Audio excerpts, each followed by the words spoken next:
A few weeks ago, we put up a list of over 30 unanswered questions at our website. And we asked the American people to vote on the top 10 unanswered questions. And vote they did. Over 44,000 votes we received. And here's the result of that vote. Number 10. At a town hall meeting in Raleigh, North Carolina on July 29th, you said, I will be available to answer any question that members of Congress have. If they want to come over to the White House and go over line by line what's going on, I will be happy to do that.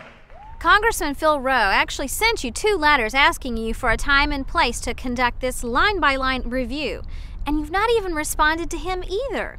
Our number 10 question is, do you intend to honor your promise and hold a serious line-by-line review of proposed health care legislation with members of Congress, or was your July 29th statement merely an insincere political gesture? Number 9. The administration has repeatedly represented to the American people that the proposed health care reform plan will be deficit neutral. Referring to the administration's plan, the Congressional Budget Office Director recently said, we do not see the sort of fundamental changes that would be necessary to reduce the trajectory of federal health spending by a significant amount. Official CBO estimates for the administration's proposals have, in fact, indicated additional deficits of hundreds of billions of dollars over 10 years. And last week's Congressional Budget Office preliminary scoring of the Senate Finance Committee kind of cheated now, didn't it? I mean, let's face it, everyone knows that the committee didn't submit final legislative language that contained the real details because that would have forced the CBO to go beyond the fuzzy guidelines, designed to falsely hide costs. That's why the CBO used the term preliminary, because they know that when they do the final cost estimate of the Senate Finance Guidelines, the cost will jump from $829 billion to well over $1 trillion, and that no one will be able to make the false claim that these guidelines are budget deficit neutral. They'll be budget deficit on steroids. Everyone in Washington and the rest of the country knows this. Our 9th question is, why should the American people trust the administration's numbers rather than the final estimates of the CBO on the cost of the proposed health care takeover proposals? Number 8. The health care reform bill currently pending before the Senate Finance Committee includes over $100 billion in cuts to Medicare. The administration promises that the cuts to Medicare will not reduce health care benefits to seniors.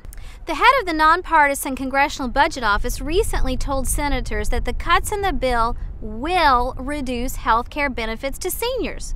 So our 8th question is, why should seniors trust the administration more than the nonpartisan CBO that the health care takeover bill will reduce health care benefits to seniors?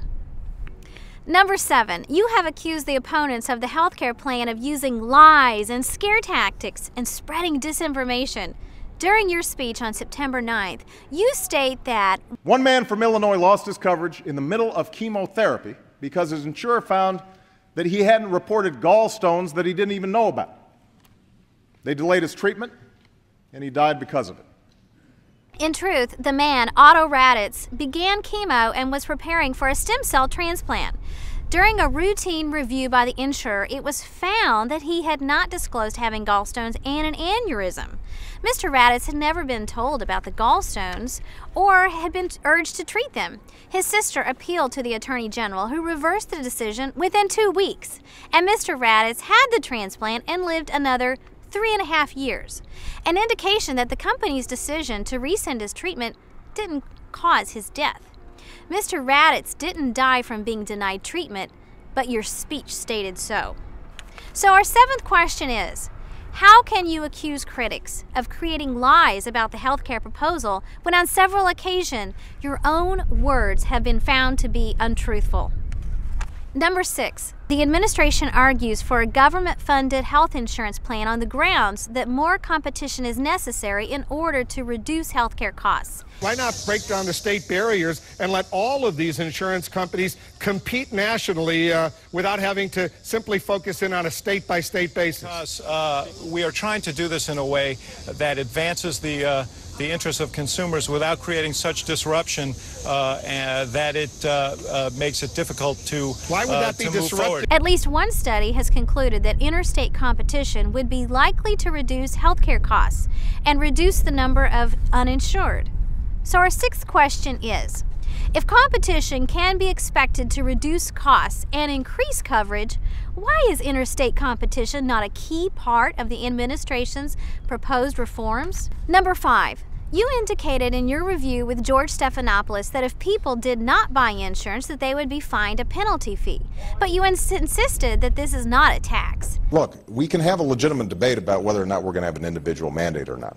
But you reject that it's a tax I absolutely reject that notion. However, on page 29 of the Senate bill that Mr. Stephanopoulos referred to, it states that the fee will be an excise tax.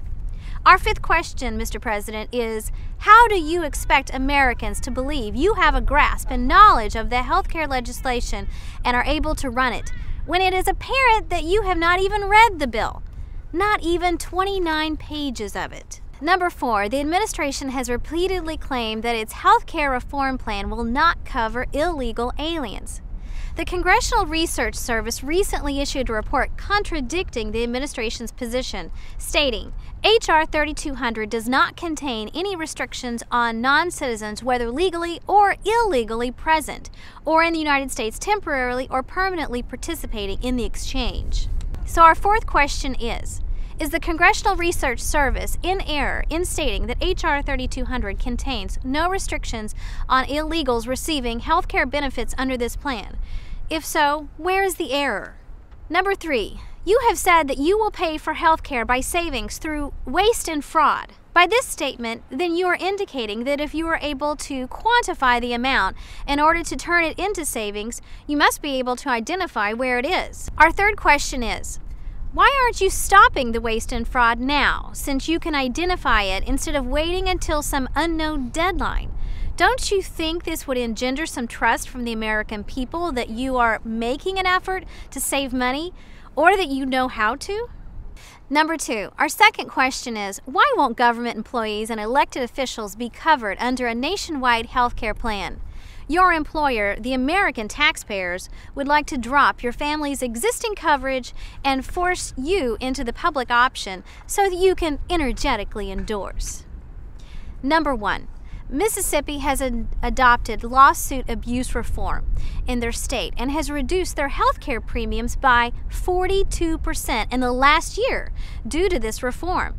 Governor Haley Barbour estimates that we can save almost $100 to $200 billion a year implementing just this one reform. We know that tort attorneys and their groups donate heavily to the DNC and donated heavily to your campaign.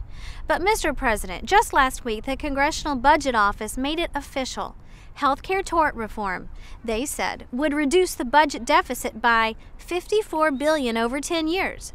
And those are real, final numbers, not fake preliminary numbers.